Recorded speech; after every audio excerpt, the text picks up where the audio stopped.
Same-sex marriage could become a reality in Cuba. And in sport, a century from Shemaine Campbell highlights the opening round of the Women's Super 50 Championship. I'm Nicole Best, and this is the Caribbean in 10 for Friday, June 22. I'll be back with the details in just a moment.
Constitution being drafted in Cuba could eventually pave the way for same-sex marriage in the Spanish-speaking Caribbean nation. And that indication has come from the daughter of the former President Raul Castro, Mariela Castro Espin, who is the director of the National Center for Sex Education. Cuba's National Assembly is drafting a new constitution that aims to adapt the country to new social and economic times. And Castro Espin told international news agency AFP that there is a section on rights in which LGBT people must be involved. She says while it does not necessarily state specifics, it can open doors to talk about changing the legislative system.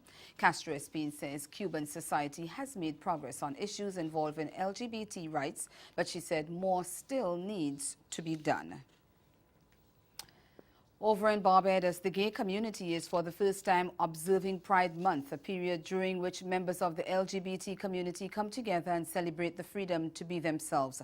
The Pride Barbados 2018 celebration kicked off yesterday at the United Nations House with a founding member of the Barbados Gay and Lesbians Against Discrimination Be Glad, Ruan Mohammed, stating it was all about inclusivity. She charged that discrimination and intolerance remain a prominent feature in Barbadian society, with homophobic legislation and cases of discrimination in the workplace because of their sexual orientation. But Mohammed contended that the LGBT community has managed to flourish and members of the community live fulfilling lives. The Central Bank of the Bahamas has announced plans to introduce a pilot digital currency for the country. Deputy Prime Minister and Minister of Finance Peter Turnquest revealed the plan at a blockchain and cryptocurrency conference in the Bahamas this week. He said the production of a modern, fully digital payment service is the way forward for this era of governance. Turnquest added that a digital Bahamian currency is especially important for the many people in the Family Islands, as they have seen many commercial banks downsize and pull out of their communities, leaving them without banking services. He also noted that as an island nation where transportation can be an inconvenience for many, especially the elderly, and is also costly, the Bahamas must offer financial services digitally and securely. He says he hopes Grand Bahama will become the digital paradise of the region. Well, meantime, in Jamaica, the Andrew Holness-led administration is taking steps to transform the economy into a digital one. Speaking at the annual Mona School of Business Management Roundtable Forum at the University of the West Indies yesterday, the Prime Minister said the government has already taken several steps and will now see the results.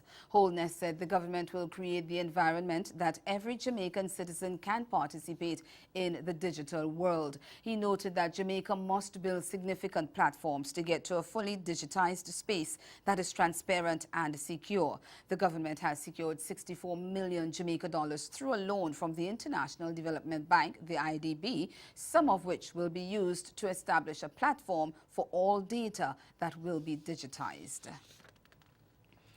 With at least 50 women dead in Trinidad and Tobago as a result of domestic violence in the last year, Minister of National Security Edmund Dillon says stronger legislative support for victims is on the way. Speaking during the Senate sitting yesterday, he confirmed that changes to key legislation can be expected later this year. The government is in fact working on amendments to the Domestic Violence Act, which in fact have never been done before. But this government is doing that as we stand right now, Mr. Vice President. We hope by September we should have some advancement in that regard. But we're working in tandem with the Family and Divisions Act. In fact, we have amended the Family and Divisions Act. Stay with us. Your midday sport is next. This hurricane tip comes to you compliments the Caribbean Disaster Emergency Management Agency and the Caribbean Media Corporation. Be prepared. A hurricane watch means there is a possibility of a hurricane within 36 hours.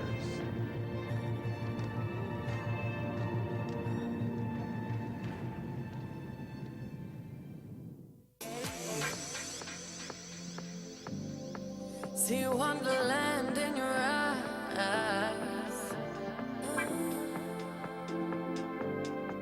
Might need your company tonight.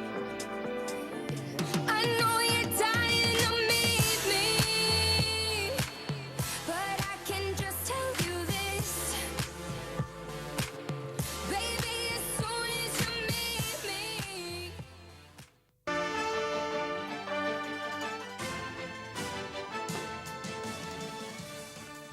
Shemaine Campbell sustained her excellent form with a fine 100 as she fired Guyana to a convincing 65-run victory over Leeward Islands in Wednesday's opening round of the Women's Super 50 Championship.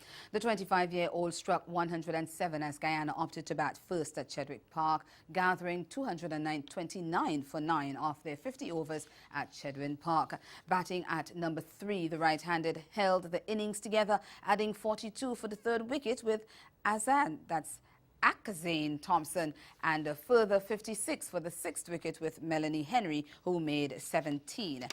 In reply, the Leewards were restricted to 164 all-out or 45 overs, with Jennison Richards getting 41 not out, Saneldo Willett 28 and Therese Parker 24. At Kensington Park, West Indies captain Stephanie Taylor agonizingly missed out on 3 figures with an unbeaten 98 as Jamaica chased down 226 to beat Trinidad and Tobago by 7 wickets. The right-hander faced 109 deliveries and counted just 2 fours as Jamaica reached their target with 8 balls to spare. Natasha McLean struck 35 in a 59-run opening stand with Rashada Williams before Taylor combined in a 101-run third-wicket partnership with Chadian Nation to pull the result virtually beyond question. Slow-medium bowler Karishma took all 3 wickets to fall for 31 runs. At Sabina Park, Keisha Knight stroked a top score of 60 as Barbados comfortably disposed of Windward Islands by 47 runs. Sent in, Barbados racked up 230 for 9 off their 50 overs, with Alethea Aline and Hayley Matthews both chipping in with 35. In reply, Aline and Windies seamer Deandra Doughton both took 3 wickets hauls at the Windwards, and they were held to 183 for 9.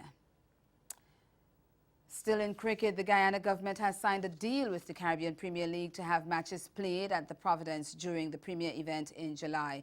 We get more of that story in this evening's Caribbean Newsline. Join us then. But until you join us again, do have yourselves a good afternoon.